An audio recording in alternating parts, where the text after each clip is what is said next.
ಹರಿ ಓಂ. ಎಲ್ಲರಿಗೂ ಶುಭೋದಯ. ಇವತ್ತು ಶ್ರೀ ಪತಂಜಲಿ ಮುದ್ರಾ ಯೋಗ ಶಿಕ್ಷಣ ಸಮಿತಿ ಶ್ರೀನಿವಾಸಪುರ ಶಾಖೆಯಿಂದ ನಾವೆಲ್ಲರೂ ಕೂಡ ಪ್ರವಾಸಕ್ಕೆ ಹೊರಟಿದ್ದೀವಿ. ಮೊದಲಿಗೆ ನಾವು ರಂಗಸ್ಥಳವನ್ನು ತಲುಪಿದ್ದೀವಿ. ರಂಗಸ್ಥಳದಲ್ಲಿ ರಂಗನಾಥನ ದರ್ಶನವನ್ನು ಪಡ್ಕೊಂಡಿದ್ದೀವಿ. ಈ ರಂಗನಾಥನ ದೇವಸ್ಥಾನ ತುಂಬ ಪುರಾತನವಾಗಿರುವಂಥ ದೇವಸ್ಥಾನ ಮತ್ತು ಇದು ತ್ರೇತಾಯುಗದಲ್ಲಿ ಪ್ರತಿಷ್ಠಾಪನೆಯಾಗಿರ್ತಕ್ಕಂಥ ದೇವಸ್ಥಾನ. ಸಪ್ತರ್ಷಿಗಳಿಂದ ಸ್ಥಾಪನೆಯಾಗಿರುವಂಥದ್ದು. ವಿಶೇಷವಾಗಿ ರಾಮನ ಪಟ್ಟಾಭಿಷೇಕ ಆಗುತ್ತೆ. ರಾಮನ ಪಟ್ಟಾಭಿಷೇಕದ ಸಮಯದಲ್ಲಿ ವಿಭೀಷಣ ಕೂಡ ಆ ಸಮಯದಲ್ಲಿ ಹಾಜರಿರ್ತಾನೆ. ವಿಭೀಷಣನಿಗೆ ರಾಮ ಒಂದು ವಿಗ್ರಹವನ್ನು ಕೊಡ್ತಾನೆ. ಒಂದು ಬಿದಿರಿನ ಬುಟ್ಟಿಯಲ್ಲಿ ಒಂದು ವಿಗ್ರಹವನ್ನು ಕೊಟ್ಟು ಲಂಕೆಗೆ ತಗೊಂಡು ಹೋಗುವಂತ ಹೇಳುವಾಗ ಸಪ್ತರ್ಷಿಗಳು ವಿಭೀಷಣ ಈ ಸ್ಥಳಕ್ಕೆ ಬರೋ ಅಷ್ಟೊತ್ತಿಗೆ ಸಪ್ತರ್ಷಿಗಳು ಬರ್ತಾರೆ. ಇಲ್ಲಿಗೆ ಬಂದು ಸಲಹೆ ಕೊಡ್ತಾರೆ. ಈ ಸ್ಥಳ ತುಂಬ ಸೂಕ್ತವಾಗಿರ್ತಕ್ಕಂಥ ಸ್ಥಳ, ಪ್ರಶಸ್ತವಾಗಿರುವಂಥ ಸ್ಥಳ. ಬೆಟ್ಟಗಳ ಹಸಿರು ಬಣ್ಣದ ಬೆಟ್ಟಗಳ ಇದರಲ್ಲಿ ತಡೆಯಲ್ಲಿರುವಂಥದ್ದು ತುಂಬ ಶಕ್ತಿಯುತವಾಗಿರುವಂಥ ಸ್ಥಳ ಇದಾಗಿರೋದ್ರಿಂದ ಈ ವಿಗ್ರಹವನ್ನು ಇಲ್ಲೇ ಪ್ರತಿಷ್ಠಾಪನೆ ಮಾಡಬೇಕು ಅಂತ ಅವರು ಅಪ್ಪಣೆ ಕೊಟ್ಟಾಗ ಆತ ಈ ವಿಗ್ರಹವನ್ನು ಇಲ್ಲೇ ಪ್ರತಿಷ್ಠಾಪನೆ ಮಾಡೋದಕ್ಕೆ ಒಪ್ಕೊತಾನೆ. ಈ ಸ್ಥಳದಲ್ಲಿ ಆ ವಿಗ್ರಹದ ಪ್ರತಿಷ್ಠಾಪನೆ ಆಗುತ್ತೆ. ರಾಮನ ಪಟ್ಟಾಭಿಷೇಕದ ಕುರುಹಾಗಿ ಈ ಸ್ಥಳದ ಮಹಿಮೆ ಇದೆ. ತುಂಬ ವಿಶೇಷವಾಗಿರ್ತಕ್ಕಂಥ ಒಂದು ಸ್ಥಳ ಇದು. 4 ರಂಗಗಳಿದೆ. ಆದಿರಂಗ, ಮಧ್ಯರಂಗ, ಅಂತ್ಯರಂಗ, ಮೋಕ್ಷರಂಗ ಅಂತ. ಈ ದೇವಸ್ಥಾನ ಮೋಕ್ಷರಂಗನ ದೇವಸ್ಥಾನ. ಆದಿರಂಗ, ಮಧ್ಯರಂಗ, ಅಂತ್ಯರಂಗ, ಮೋಕ್ಷರಂಗ. ಮೋಕ್ಷವನ್ನು ಕೊಡುವಂತಹ ದೇವರು ಇವರಾಗಿರೋದ್ರಿಂದ ಇವರ ದರ್ಶನವನ್ನು ಪಡ್ಕೊಂಡಾಗ ನಮ್ಮ ಇಷ್ಟಾರ್ಥಗಳೆಲ್ಲ ಸಿದ್ಧಿಸುತ್ತೆ. ಮತ್ತು ಇವರ ಪಾದದ ದಡದಲ್ಲಿ ನೀಲಾದೇವಿ ಮತ್ತು ಭೂದೇವಿ ಇಬ್ಬರು ಕೂಡ ನೀವು ನೋಡಿರ್ತೀರ. ಅವರು ಕೂಡ ರಂಗನಾಥನ ಸೇವೆಯನ್ನು ಮಾಡ್ತಾ ಇದ್ದಾರೆ. ಇಲ್ಲಿ ತುಂಬ ವಿಶೇಷತೆ ಏನು ಅಂತ ಹೇಳಿದ್ರೆ, ಮಕರ ಸಂಕ್ರಾಂತಿಯ ದಿನ ಮಕರ ರಾಶಿಗೆ ಸೂರ್ಯ ಪ್ರವೇಶ ಮಾಡುವಂಥ ಸಮಯದಲ್ಲಿ ಸೂರ್ಯನ ಕಿರಣಗಳು ಆ ರಂಗನ ಪಾದಗಳ ಮೇಲೆ ಬೀಳುತ್ತೆ. ಅದನ್ನು ನೋಡೋದಕ್ಕೆ ಲಕ್ಷಾಂತರ ಜನ ಮಕರ ಸಂಕ್ರಾಂತಿ ದಿವಸ ಬರ್ತಾರೆ. ಅಂತ ವಿಶಿಷ್ಟವಾಗಿರ್ತಕ್ಕಂಥ ವಾಸ್ತುಶಿಲ್ಪವನ್ನು ಪಡ್ಕೊಂಡಿರುವಂಥದ್ದು. ಹೊಯ್ಸಳರ ವಾಸ್ತುಶಿಲ್ಪ ಇದೆ, ಮತ್ತು ವಿಜಯನಗರ ಸಾಮ್ರಾಜ್ಯದ ವಾಸ್ತುಶಿಲ್ಪ ಕೂಡ ಇದೆ. ಅತ್ಯಂತ ಅದ್ಭುತವಾದ ದೇವಸ್ಥಾನ. ಇಲ್ಲಿ ನಾವು ಬಂದು ಇಲ್ಲಿ ನೋಡೋವಂಥದ್ದು ಒಂದು ನಮ್ಮ ಭಾಗ್ಯ ಅಂತ ಹೇಳ್ಬೋದು. ಯಾಕೆಂದರೆ ಮೋಕ್ಷವನ್ನು ಪಡೆಯೋದಕ್ಕೆ ಸೂಕ್ತವಾಗಿರ್ತಕ್ಕಂಥ ಒಂದು ಸ್ಥಳ ಮತ್ತು ಆಧ್ಯಾತ್ಮಿಕ ಸಾಧನೆಗೆ ಮತ್ತು ಯೋಗಿಗಳಿಗೆ ಅತ್ಯಂತ ಪುಣ್ಯಕರವಾಗಿರ್ತಕ್ಕಂಥ ಸ್ಥಳ. ರಂಗನಾಥನ ದರ್ಶನ ಆದಮೇಲೆ ಎಡಗಡೆಯಿಂದ ಮೆಟ್ಲಿರುತ್ತೆ. ಇಳಿದಾಗ ಒಂದು ಗುಹೆ ಥರ ಕಾಣುತ್ತೆ, ಕತ್ತಲಿರುತ್ತೆ. ಆ ಒಂದು ಆಲಯಕ್ಕೆ ಪ್ರದಕ್ಷಿಣವನ್ನು ಮಾಡುವಂಥದ್ದು. ಇಲ್ಲಿ ನಾವು ಕಿಂಡಿಗಳನ್ನು ನೋಡ್ತೇವೆ. ಈ ಕಿಂಡಿಗಳ ಮುಖಾಂತರನೇ ಆ ಒಂದು ಬೆಳಕಿನ ಕಿರಣ ಮಕರ ಸಂಕ್ರಾಂತಿಯಂದು ಆ ದೇವರ ಪಾದಗಳಿಗೆ ಬಂದು ಸ್ಪರ್ಶಿಸ್ತಾ ಇದೆ. ಇದೊಂದು ಮಾಹಿತಿಯನ್ನ ಕೇಳೋಣ ಬನ್ನಿ. ರಂಗಸ್ಥಳದ ರಂಗನಾಥನ ಪಾದದ ಸನ್ನಿಧಿಯನ್ನು ನೋಡುವಂತಹ ಪಿಂಡಿ ಮಕರ ಸಂಕ್ರಾಂತಿಯ ದಿವಸ ಸೂರ್ಯನ ಕಿರಣಗಳ ಸ್ಪರ್ಶ ಪಾದದ ಮೇಲೆ. ಮುಂದಿನ ಪ್ರಯಾಣವನ್ನ ಬೆಳೆಸಿ ಶ್ರೀನಿವಾಸ ಸಾಗರ ಕಡೆ ಪ್ರಯಾಣ. ಇದು ಚಿಕ್ಕಬಳ್ಳಾಪುರ ಮತ್ತು ಗೌರಿಬಿದನೂರು ಮಧ್ಯದಲ್ಲಿ ಮಂಚೇನಹಳ್ಳಿ. ಆ ಮಂಚೇನಹಳ್ಳಿ ತಾಲೂಕಿದೆ. ಆ ಮಂಚೇನಹಳ್ಳಿ ತಾಲೂಕಿನ ಪಕ್ಕ ಬಂಡಮ್ಮನಹಳ್ಳಿ ಅಂತ ಬರುತ್ತೆ. ಅಲ್ಲಿ ಬರುವಂಥದ್ದೇ ಈ ಒಂದು ಶ್ರೀನಿವಾಸ ಸಾಗರ. ಸುತ್ತಲೂ ಬೆಟ್ಟ ಗುಡ್ಡಗಳು, ಆ ಒಂದು ಹಚ್ಚು ಹಸಿರಿನಿರ್ತಕ್ಕಂಥ ಸೊಬಗನ್ನು ನೋಡ್ಬೋದು. ತುಂಬ ನೀರಿರುವಂಥದ್ದು. ಇದೊಂದು ಡ್ಯಾಮ್ ಆಗಿದೆ.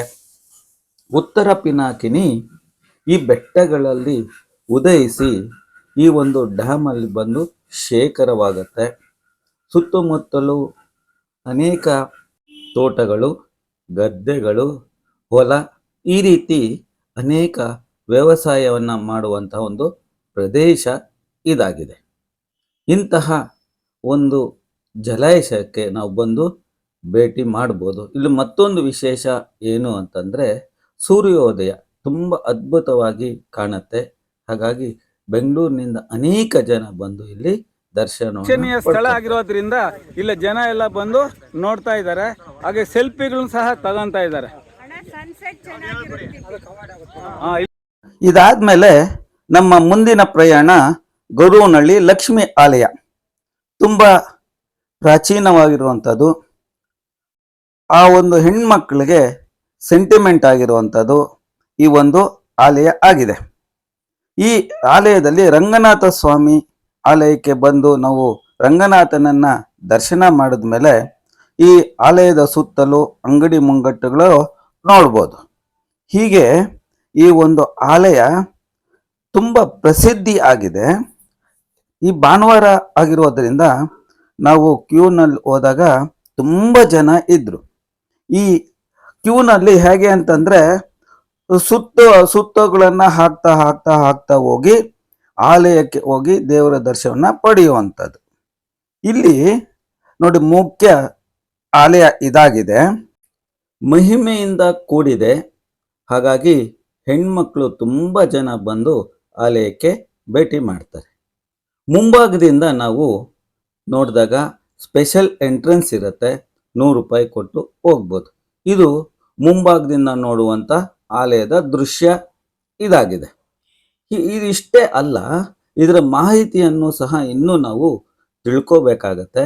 ಇಲ್ಲೊಂದು ಧ್ಯಾನ ಮಂದಿರ ಸಹ ಇದೆ. ಇದು ಧ್ಯಾನ ಮಂದಿರ ಮಾಹಿತಿಯನ್ನ ನಮ್ಮ ಸ್ನೇಹಿತರು ಹೇಳ್ತಾರೆ. ಶ್ರೀ ಕ್ಷೇತ್ರ ವರಮಹಾಲಕ್ಷ್ಮಿ ಇದು ತುಮಕೂರು ಜಿಲ್ಲೆ ಕೊರಟಗೆರೆ ತಾಲೂಕಿನಲ್ಲಿ ತೀತಾ ಡ್ಯಾಮಿನ ಪಕ್ಕದಲ್ಲಿ ಈ ಒಂದು ಕ್ಷೇತ್ರ ಇದೆ. ಈ ಮಹಾಕ್ಷೇತ್ರವನ್ನ ಸ್ಥಾಪನೆ ಮಾಡಿದಂಥವರು ಭಕ್ತ ಅಬ್ಬಯ್ಯನವರು ಈ ಕ್ಷೇತ್ರವನ್ನ ಸ್ಥಾಪನೆ ಮಾಡ್ತಾರೆ. ಮಹಾಲಕ್ಷ್ಮಿ ದೇವಿ ಕನಸಿನಲ್ಲಿ ಬಂದು ಅವ್ರಿಗೆ ಇಲ್ಲಿ ಒಂದು ದೇವಾಲಯವನ್ನ ನಿರ್ಮಾಣ ಮಾಡಬೇಕಂತ ತಿಳಿಸ್ತಾರೆ. ತದನಂತರ ಹಲವಾರು ದಿನಗಳಲ್ಲಿ ಅವ್ರಿಗೆ ಲಕ್ಷ್ಮೀ ವಿಗ್ರಹ ಇಲ್ಲೇ ಪವಾಡದ ದೃಶ್ಯದಲ್ಲಿ ಆ ಥರ ಸಿಗುತ್ತೆ ಅವ್ರಿಗೆ. ಅದ ನಂತರ ಅವರ ಸಹೋದರ ಮತ್ತೆ ಅಬ್ಬಯ್ಯ ಅವರು ಈ ದೇವಾಲಯವನ್ನ ಇಲ್ಲಿ ಪ್ರತಿಷ್ಠಾಪನೆ ಮಾಡ್ತಾರೆ.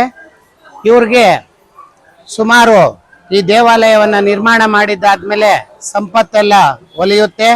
ತದನಂತರ 1952ರಲ್ಲಿ ಮಾತಾ ಕಮಲಮ್ಮ ಅನ್ನೋರು ಈ ದೇವಾಲಯವನ್ನ ಅಭಿವೃದ್ಧಿಪಡಿಸ್ತಾರೆ. ಇದಾದ ದಿನಗಳಲ್ಲಿ ಭಕ್ತ ಮಹಾಶಯರು ಪ್ರತಿದಿನ ತಾಯಿಯ ದರ್ಶನವನ್ನ ಪಡೆದು ಅವರ ಒಂದು ಕೃಪೆಗೆ ಪಾತ್ರರಾಗಿದ್ದಾರೆ. ಬರ್ತಕ್ಕಂಥ ಭಕ್ತಾದಿಗಳು ತಮ್ಮ ತಮ್ಮ ಮನೆಯಲ್ಲಿ ಮುಷ್ಟಿಯಷ್ಟು ಅಕ್ಕಿಯನ್ನ, ಒಂದು ನಾಣ್ಯವನ್ನ ಪ್ರತಿದಿನ ಇಟ್ಟು 48 ಅಥವಾ 108 ದಿನಗಳ ಕಾಲ ಪೂಜೆ ಮಾಡಿ ಅದನ್ನ ತಂದು ಇಲ್ಲಿ ದೇವಿಗೆ ಅರ್ಪಣೆ ಮಾಡ್ತಾರೆ. ಇಂತಹ ಅರ್ಪಣೆ ಮಾಡ್ತಕ್ಕಂಥ ಮಹಾಕ್ಷೇತ್ರಕ್ಕೆ ಬಂದು ತಾವೆಲ್ಲ ದರ್ಶನ ಮಾಡಿ ಅದರ ಒಂದು ಪುಣ್ಯಕ್ಕೆ ಪಾತ್ರರಾಗಿದ್ದೀರಿ. ಇದಾದ್ಮೇಲೆ ಮುಂದಿನ ಸ್ಥಳಕ್ಕೆ ಸಮೀಪ ಇರ್ತಕ್ಕಂಥ ಒಂದು ಡ್ಯಾಮ್ ಬಳಿ ಹೋಗೋಣ ಬನ್ನಿ. ಇಲ್ಲಿ ನೋಡಿ, ಸುಂದರವಾದ ಒಂದು ತೀತಾ ಡ್ಯಾಮ್ ಇದೆ. ಇದು ತುಮಕೂರು ಜಿಲ್ಲೆ ಕೊರಟಗೆರೆ ತಾಲೂಕಿನಲ್ಲಿ ಇರ್ತಕ್ಕಂಥ ಡ್ಯಾಮು. ನೋಡಿ, ಅಕ್ಕಪಕ್ಕ ಸುತ್ತಮುತ್ತ ಅಡಿಕೆ ತೋಟ, ತೆಂಗಿನ ತೋಟ ಇದೆ. ಈ ಒಂದು ತೀತಾ ಡ್ಯಾಮಿಯ ಸಮೀಪದಲ್ಲೇ ಗೊರವನಹಳ್ಳಿ ಮಹಾಕ್ಷೇತ್ರ ಹೊಂದಿದೆ. ಈ ಕ್ಷೇತ್ರಕ್ಕೆ ಭಕ್ತಾದಿಗಳು ಸಾಲಾಗಿ ಬಂದು ದೇವಿಯ ದರ್ಶನವನ್ನ ಪಡ್ಕೊಂಡು ಹೋಗ್ತಾ ಇರ್ತಾರೆ. ಈ ತೀತಾ ಡ್ಯಾಮ್ ಇಂದ ಸುತ್ತಮುತ್ತಲು ಇರ್ತಕ್ಕಂಥ ರೈತರು ಬೆಳೆಗಳನ್ನ ಬೆಳೆಯೋದಿಕ್ಕೆ ಒಂದು ಸುಸಜ್ಜಿತವಾದ ಒಂದು ಅಣೆಕಟ್ಟನ್ನ ಇಲ್ಲಿ ನಿರ್ಮಾಣ ಮಾಡಿ ಈ ತೀತಾ ಗ್ರಾಮದ ಪಕ್ಕದಲ್ಲೇ ನಿರ್ಮಾಣ ಮಾಡಿರೋದ್ರಿಂದ ಈ ಸುಂದರವಾದ ಒಂದು ಡ್ಯಾಮ್ಗೆ ತೀತಾ ಡ್ಯಾಮ್ ಅಂತ, ತೀತಾ ಜಲಾಶಯ ಅಂತ ಕರೀತಾರೆ.